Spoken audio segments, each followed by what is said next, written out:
So today we're going to address two questions. The first one is, how can a person who cannot hear get information from ambient audio around them and be aware of sounds in the environment? The second question is, how can a person who can't speak normally communicate in verbal and audio settings? The answer, of course, is to use alternative modes of communication. Now, this idea is quite old. The father of cybernetics, one of the people who started electrical engineering and computer science as we know it, Norbert Wiener, actually had the idea of transcribing sound to tactile sense to help people who are deaf or who are deaf-blind communicate. Now, at that time, Helen Keller was very active as in the community, and so they arranged to meet each other in 1950.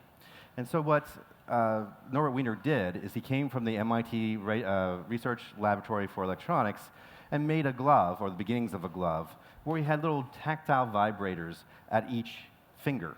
And the idea was to actually take the different pitches of a voice, transcribe it to the different fingertips, and have Helen Keller try to figure out if she could understand what somebody was saying. So they met in 1950, and they tried it out. And they only spent an hour trying to do it. But the only thing Helen Keller could figure out is when they were speaking versus when they were laughing, because she was having so much difficulty figuring it out. So that system was not a success. And they actually shelved it, and they put away the plans for the glove. However, we do know that actually communicating through tactile senses is possible. For example, there's a version of sign language called tactile sign language that allows you to communicate at decent speaking pace. For example, normal sign language allows you to communicate at the same speed as spoken English, sometimes even faster. But when somebody who is deaf-blind tries to communicate, what they do is they put their hands on top of the signer's hands. And so if I'm making a handshake for G or A, they can feel that, and then they can actually feel where that hand is positioned in space and how it moves. And that way, they can actually communicate. Now, when you're doing tactile sign language, it's a little bit modified because you're not doing as many facial expressions, and you are limiting some of the movements so that the person who's deaf-blind can communicate with you. But if you actually see this happening, it's surprising how fast it can actually be done. And so you have a full language, a full natural language being communicated through the tactile sense. So in theory, we know this is possible. The question is, how can we actually make it possible for people who actually lose their hearing, either through age or through disability at birth? So Dimitri, my colleague who you'll meet in a moment, is deaf, and he's a master inventor. He's one of the most prolific inventors I know. And back in the 1970s, he designed a system that actually could go from audio to haptics. And they actually tried to sell this as a product. Now, this, again, was a little early for this sort of thing, but this idea is going to come up again and again. These days, virtual reality has given more new life to this idea. We actually have a system now where people are starting to wear vests for actually getting a better VR experience. I don't know if anybody's seen Ready Player One. Anybody see the movie Ready Player One? Yeah, a few of you, right? And the idea of that you have a haptic vest on so you actually feel things interacting with you or touching you. Well, given that these systems are now starting to become available in the market, why not translate, so to speak, audio into the haptic sense? This is David Eagleman's system from Neuroscientist, which is where he is actually listening to audio and trying to go through the microprocessor and actuate these vibrators so persons can feel the system on their body. More recently, matter of fact, very recently, a colleague of mine, Hong Tan, who's an expert in the tactile sense, has started making a system where it wraps around your forearm. And here she has a 4x6 array of tactile vibrators. And she's been able to actually map 39 phonemes into 39 different distinctive patterns that you can actually feel and distinguish. More importantly, she's been able to find that she can teach somebody how to differentiate 100 different words in about 100 minutes using the system. Now, ironically, her colleague in this is somebody at the MIT Radio Laboratory for Electronics, the same lab that shelved the glove in 1950 with Norbert Wiener. But what's really exciting about this is brand new results. This was just published a few weeks ago. What she's showing is that this now is possible. And a matter of fact, Dimitri, my colleague, has gone and used this and says that he can actually distinguish some of these words himself. So let me actually play a video now of that system.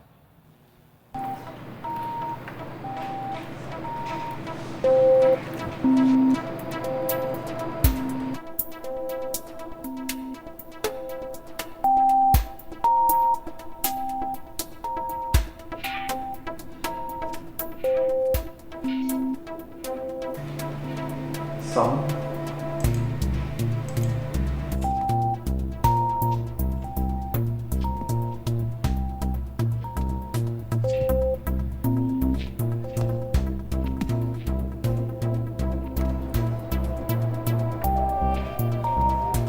K. Move. Song. Shave. So.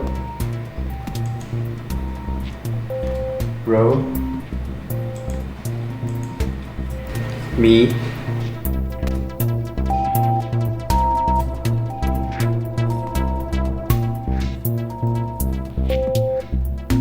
Thank you. So the tactile sense is not the only sense we can map audio to. We can also map it to the visual sense, especially for people who are just deaf, not deaf-blind.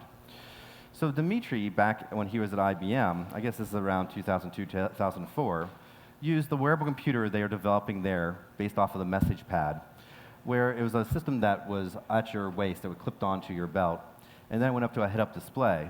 And what he did is had a microphone that listened into the conversation he was having and sent that audio back to somebody who was listening in and typing the words that he was saying, or words that he was hearing, rather. Now, this is something called stenotype, the keyboard that you use. And the particular service is called CART. And how stenotype works is the first syllable is on the first four fingers, the second syllable is on the thumbs, and the third syllable is on the right four fingers. And by actually doing entire words at a time like this, you can actually maintain 300 words per minute. And so somebody who's transcribing can actually keep up with the conversation around you. This is how court reporters work. So it takes about 2 years at least to actually get to a minimal proficiency with one of these devices, but allows you to actually type on the fly and maintain conversational speed. So Dimitri would call up a transcriber, a CART stenographer, and then they would transcribe what he was in his environment and show it to him on his head-up display. Now, of course, IBM is also famous for their speech recognition at the time, something called VO Voice. So Dimitri also tried to do that on the wearable computer. The only problem is, back, let's see here, 15 years ago, 20 years ago now, the speech recognition isn't what it is now. And so it was not as accurate and had a lot of errors. The other problem is, of course, is that it required a relatively large computer to do it. These days, things have progressed. As my advisor once said, know when to reinvent something. And so now we have devices like Google Glass. Google Glass was sold from 2014 to 2015 in the consumer edition as an experiment. In 9 months, it actually sold more product or more dollar volume than any other head-worn display up to that point. And so then it did the enterprise edition from 2015 until now. But one of the points of getting these devices out there is to see what people would do with them. And this is Jim Foley at Georgia Tech and one of his students, Jay Zerndorfer. And what they did is the same sort of idea, that idea of captioning in real time, but they were doing it on a cell phone and on a head-worn display. They're using Google's speech recognition services here. And in this case, Glass, it worked extremely well. Because Jim, who's been losing his hearing for many years, he does a lot of lip reading and can get a lot of things from context just from the remaining hearing he has. And so if you're talking to him, he'll look very carefully at you and he'll stare at your lips and try to get a lot of your gestures from it and understand from context what you're saying. But occasionally he will miss a word. Like, so if I say to him, can we meet February 3rd? He would get the February because he can see it on my lips, but he wouldn't get the 3rd because you can't really see that there. Only about 20% of English is on the lips. So what he would do then is glance up at the display, catch up with the transcription, see what he needed, and get right back to the communication. And so that acted more like a lip reading aid than anything else. Now, fortunately for me, I had a chance to run into somebody who was deaf from age 2.5 at my father's assisted living care facility. And so I took my glass off and gave it to him, and gave my phone to the nearby passerby. These people never met each other before. And I said to the woman, please press the button on the phone, speak into that, and whatever you say will show it on his display. And these two people could actually use the system to communicate. These people never met before. They have an entire conversation using these lightweight devices. To me, this was incredible. I had really not expected speech recognition to get this far this quickly. Now, as we'll see shortly, this is not a panacea. This does not solve all problems. But it does really aid a certain number of people who are deaf or hard of hearing. Now, in order to actually get you a better idea of how this works, let me actually show you a video on that subject. Okay, Glass. Start captions. Hey Jim, how's it going? Great, Jay. How are you today? Pretty good. I had a question about the classes you teach. I wanted to know if I could help you at all with the class. Oh, what a great offer. In fact, I'd like to show off Google Glass and this application to class. How long have you been teaching here at Tech? Jay, I've been teaching here since 1991, about 22 years ago. I gotta head out right now, but I'll see you in class. All right, super duper, thanks. Bye-bye.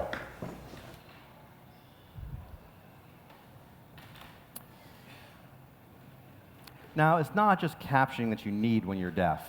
You also need to know something about the ambient audio around you. For example, if a car is coming up behind you and honking its horn, or a bike is about ready to run you over on the sidewalk, or is that dog barking at you because it is friendly, or is it growling at you? These things that are very useful to know if you're deaf. And so one of the ideas here is to actually have a system that can identify those sounds and display a little icon on your display to indicate what's going on around you. Google has been working on for a while in the hearing group, actually identifying these ambient audio sounds. And the technology has gotten a whole lot better in the last 3 years. Let me show you an example of what this looks like today. And what's going to be on the video is different sounds being played. And then on the left-hand side, you'll actually see the different classes of device, or classes of sound. And as the bar goes across, that indicates how much it believes that sound is being played. So if we could.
So there's one other thing that's missing here, which is actually sort of the catch-all class. You can't make recognizers for every single thing you might hear in the real world. You're always going to have something that you didn't think of. For example, Dimitri tells me that one of the problems he has is when he drops something by accident. When his keys hit the floor, it'd be great if him to actually have some alert to that. And so what we're doing there is something called a stabilized auditory image. This system takes the incoming audio and converts it to graphics to have some meaning to it. And it's a stabilized image so you can actually get some clues as to what the audio sounds like visually. Now, this allows very distinct patterns for different phonemes, as well as for different environmental sounds. Now, Dimitri has actually learned to just look at this visualization and actually pick up a lot of these different classes himself, which kind of proves to us that, yes, this visualization is actually helpful, can actually help these people learn how to interact in the environment, what's going on in the environment. And in this case, Dimitri took 30 minutes to do it. He used a lot of YouTube videos for the training, and then he could actually pick up these classes. Now, we're doing this without haptic feedback. This is purely visual, but we believe that haptic feedback would actually increase the training speed for the task as well. So if we could show a video of that, please.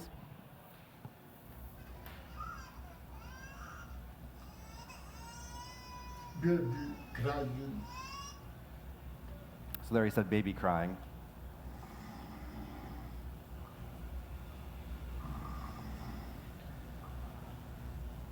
Snoring.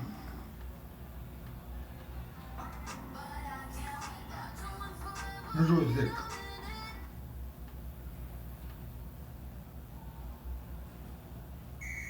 Whisper.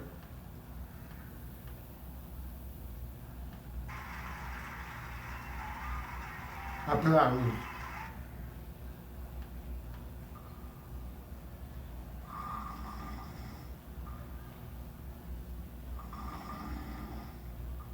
Snoring.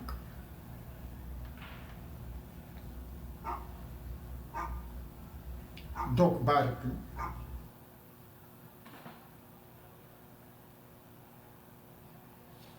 Okay. So now what we have today is a special treat. We're actually going to put this all together in a live demo.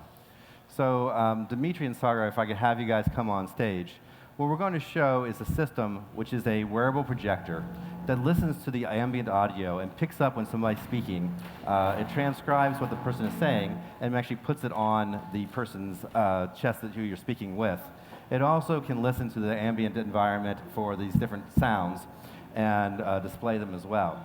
Now, what Sagar and Dimitri are going to do is a sort of a silly, crazy skit where it's actually going to show all these different features working all at once. In order to get this together, they've decided to make a new movie in the Ace Ventura style, for people who know what that is. So if you guys would take it away and do the demonstration, give me 1 second here to actually get the phone up and running, because I would like to show you guys what's going on.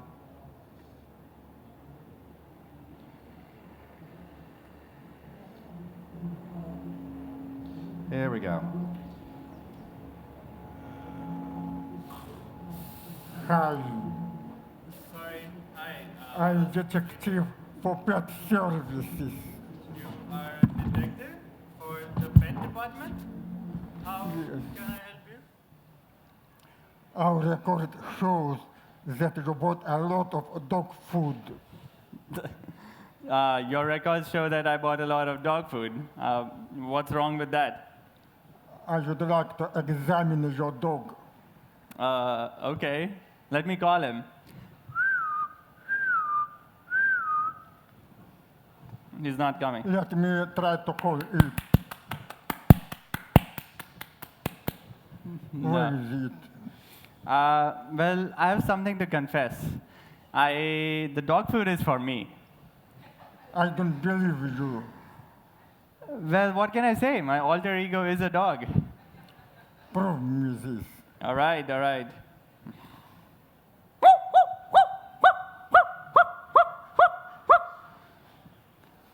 See? So what you saw in this totally realistic demo right now was how the...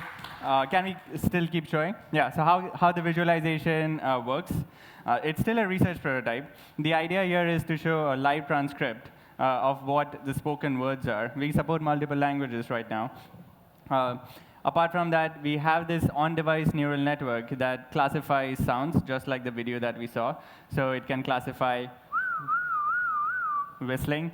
It can classify dog barking, like I tried to do, and car sirens, etc. So the idea is that if Dimitri walks around the world right now, he's on a city street, he has no idea if a car siren is honking at him. And with this, he can at least see some visualization of what's happening around. And if we cannot catch any of that, he can still read this visualization and understand from there what's happening. And so that's our current research work, to try to get as much of the richness of the audio for Dimitri. Cool. Thank you, guys. If we could get the, take down the hardware, please. And so now what we're going to do is have Dimitri talk a little bit about what it's like being deaf in a hearing world. And to do that, we're going to actually have somebody transcribing what he says so you can actually understand it. Now, you notice that Dimitri's voice is not that understandable to us. Not only does he have what's called a deaf accent, he's also was born speaking Russian. I should say he learned Russian as a baby. So he also has a Russian accent. Which we'll get to in a little bit. So what we're doing is unlike the demo you just saw, he was born hearing and he learned Russian first. So what we're doing is we're sending the audio from his microphone to a remote service. There's somebody doing that captioning for you and actually showing it on the screen. We will actually come back and talk a little bit about how we can use this sort of stuff to help Dimitri's speech in a little bit. But for now, Dimitri, if you want to go ahead. Thank you. Hi. This transcription services that you see we developed at IBM 20 years ago. And when we started to use these transcription services, we encountered a few problems. So I plan to compare transcription services, card transcription services, and speech recognition transcription services. So problems when speech recognition can replace card services. Currently, speech recognition is very good in many situations, but there are two situations when speech recognition is still not working well, and human transcribers are better. First situation, when you have bad audio or noise. This often happens during conferences, during conference call. When I started to use card services at IBM video calls, human transcribers complained that they cannot hear audio. I went to audio-visual services and tell you, people cannot hear audio. They were very surprised how they tell you. You are first one who complained that you have bad audio. Nobody else at IBM complained about this. So I realized that people are calling video conferences and not listening. So audio-video people went with me and they checked audio and they started to work to improve audio. And the same problem I met in other companies. Each time that I talked about this to audio-video people, they started to improve audio setting, microphones. So microphone is first factor that you need to improve in order that speech recognition started to work well. Another factor that affected audio quality is accent. Let me tell you one story. Recently, I had visitors at Google, foreigners. When I communicated with them, I used automatic speech recognition. And they wanted to tell me a story about New York. So they tell me, subway in New York is very dirty. But when I looked on transcription, I see 30. It actually printed 30.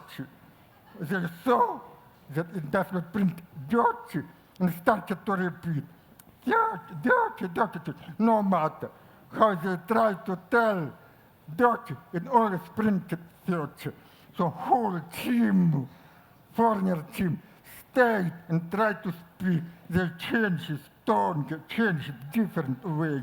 No matter, it did not help. Then American came in, they said, move tongue there. No way, it's still printing only 30. So they stayed after 2 weeks with us. In 2 weeks, they wanted to show me. They said, finally learned to speak dirty. No way, it again printed 30. So it shows this is problem very difficult. And another funny thing,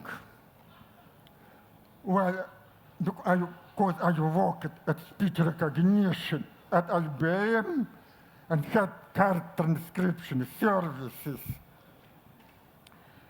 So speech recognition always were talking. Soon we'll replace human writers of speech recognition. So at first I was worried how human transcribers feel about this. But year passed, 1 year, second year, 20 years passed. So the writers got used to this. They made a ton of money only transcribing how speech recognition will replace them. And also, there is another way how deaf people communicate. They use sign language. So, if you ask a person who is fluent in sign language, what do they prefer? Do they prefer to use speech recognition or card services or sign languages? They prefer sign language if they have this option. But why? They say because when they have sign interpreter, they get emotion. They understand what kind of emotion, because sign interpreter shows them emotion. Sign interpreter gives information about environment sounds. Sign interpreter shows them who is speaking. Because transcription, if you have transcription, it has a delay 3 seconds if it is card services transcription. So if you are talking to a few people, you know what that one person finished to speak only after 3 seconds. But at this time, another person starts to speak. So for person who uses card services, very difficult to actually have interactive communication because they never know when to start to speak. In this active speech recognition better, because speech recognition does not have such a delay. It is instantaneously. So in speech recognition, it is easy to understand when you can start to speak. But if you have sign interpreter stops everybody, says, stop, he wants to speak. Okay. So, as I remind again, the most important problem now is that to fix is better microphone and accent reduction. It's big business, and that we'll be talking about this. Thank you. Thank you. So one of the things that we're talking about here is not only the accent of people who are trying to speak English who are born with a foreign language, but also the deaf accent. And so the question is, can we actually use the same transcription services that we're using for the projector to help people learn to speak better? When I was talking with Dimitri in lunch the other day, he was not controlling his voice very well. He was actually very loud and didn't realize it. And his voice was reverberating around the walls. And the speech transcription system, he was looking at the screen to see what I was saying and realizing it wasn't transcribing him very well. And he said, "Why is this not working?" I said, "Dimitri, you're speaking too loudly. Lower your voice." And he did, and it started transcribing much better. I said, "So here's an interesting thing to try. Why don't you try using the automatic speech recognition system to see if you can learn how to speak to it and improve your enunciation?" Well, he started doing that and realized that there were certain phonemes that he could not say. For example, he could not say la. It always comes out as ya. I think that's more the Russian than anything else. But he asked me, why can't I say la? And I said, well, you're putting your tongue in the wrong place. And when I was growing up, I actually had speech therapy. It took me many years to be able to say L's and R's properly. You can still hear it sometimes when I speak, but now I speak professionally, so I have a lot of practice. But so I actually had some speech therapy, and I tried to give Dimitri some clues on how to change his speech so he could actually pronounce la. So I was back at Georgia Tech doing my professor business when suddenly I get a message from Dimitri saying la la la la la la la la la. I'm like, aha, it works. Just last week, then Dimitri said, hold it, so now I can say la, but why can't I say low? And so we talked about that for a little bit, and then I got another message later on saying la la la la la la la, a whole lot faster this time. So here's an idea.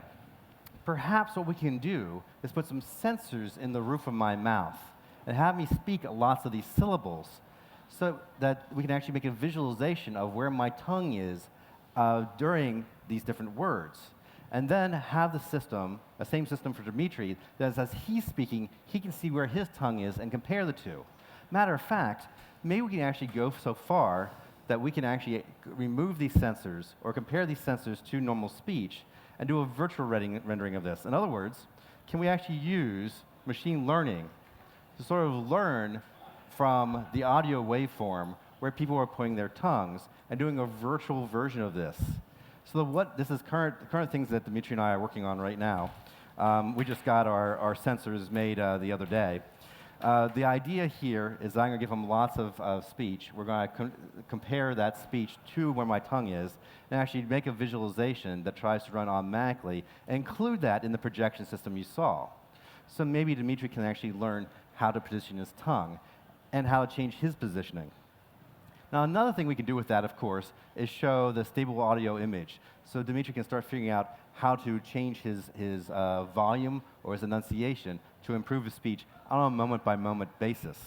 Going even further, we might be able to actually do a phonetic transcription of what Dimitri is saying compared to what he might have meant to say.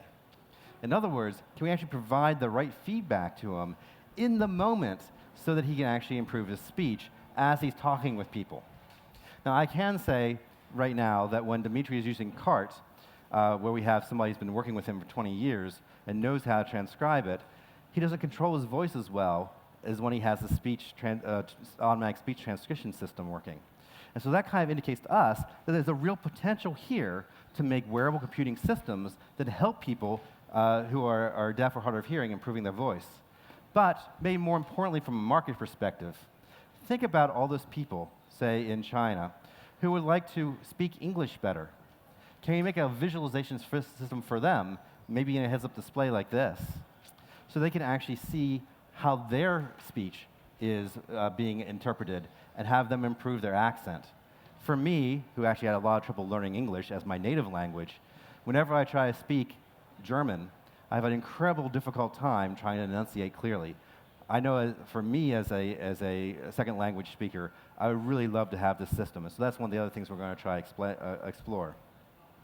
So in conclusion, what we're seeing now is that these automatic speech recognition systems are getting good enough they can provide some real utility to people who are deaf and hard of hearing. And we might finally get to the stage where we're getting some decent utility from these devices. But what's new, what we didn't have before, is these wearable computer systems that actually provide feedback to the deaf or hard of hearing user so they can actually modulate their own voice. And that is a particular opportunity that we believe is quite exciting. So, thank you very much. My name is Thad Starner. I am unfortunately going to have to run away pretty soon after this. Dimitri and Starner are going to be back at the back of the auditorium and be able to show you the live demo if you want to see more about it. But right now, I'll take any questions you might have. Questions? I can ask one. There we go.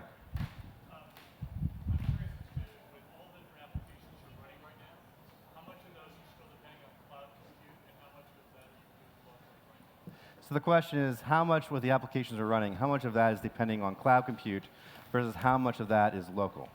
So the captioning you're seeing is done remotely. The audio environment analysis is being done, what did I say? The captioning is actually done in the cloud. The audio event analysis, I believe the model we're doing is local. But you can also do the captioning local as well. It's just not as good because you don't have as much compute power. So you can do it both locally or in the cloud currently. It's good enough. You can also change the model you want depending on which language you're using or if you're trying to do transcription or a more limited environment. So, okay, so I have a couple, two more questions. Sure. Keep going. The second is, it strikes me that a lot of the issues, I need these things. Okay, it strikes me that a lot of the problem that you have with sound is knowing its localization. So either directional information coming from the sound capture device or combining the visual cues, camera information with the sound. Are you looking at hybrid models for improving either, say background noise detection? Someone wants to hear the cars behind you. Are you working on models like that as well? Well, remember I showed about the MIT Research Laboratory for Electronics? They actually had a system back in 1997 that used a phased array microphone array across a pair of eyeglasses that really could actually help virtually direct a beam for where you want to listen. And so that sort of technology has been around for a long time. The only problem is back then it's required a big computer, right? Nowadays you can actually do it on a DSP on a head-worn device. So there's a definite potential there. And so you can actually get rid of a lot of the background noise just by doing the math to doing the source separation, as it's called. You had a second question, which was, besides the, using computer vision as well. Computer vision, yeah. Help localization. Well, certainly a lot of things, you can see a lot of things that you could do with computer vision theoretically, and we've seen some stuff like that in the literature, but it's very hard to actually do that sort of real-time cameras-based stuff in a comfortable form factor currently. It'd be something that's kind of awkward to wear, like the old systems that we had. Okay, so that's a computational limitation. That's more like computation. When you actually use a camera system, it's not as much as the AI, as much as simply the amount of bandwidth you need to move the video around the system, right? Okay. Any other questions? Oh, we got another one. Hello. I'm actually very interested in the space. At my company, I also develop products from a mobile app for the deaf and hard of hearing as well. But one of the things that I'm always curious to see is sometimes when we develop technologies within the accessibility space, it becomes relevant for the mass market. Right. And we've seen that with texting. Texting was originally for the deaf and hard of hearing, and now everybody does it right now. So what do you think with your project? Where do you see it going in for the mass market? Well, so I do a lot of work with the deaf community at my job at Georgia Tech. And one of the things that we really found to be compelling was this idea of using that accent reduction stuff for foreign language speakers. And that, I mean, the market there is much bigger than the deaf and hard of hearing market. You can imagine for every pair of languages, right, you could actually have a different model and provide people feedback. So I think this is, again, a situation where there's that focusing on the needs of the deaf community might really lead to a much more popular and profitable device.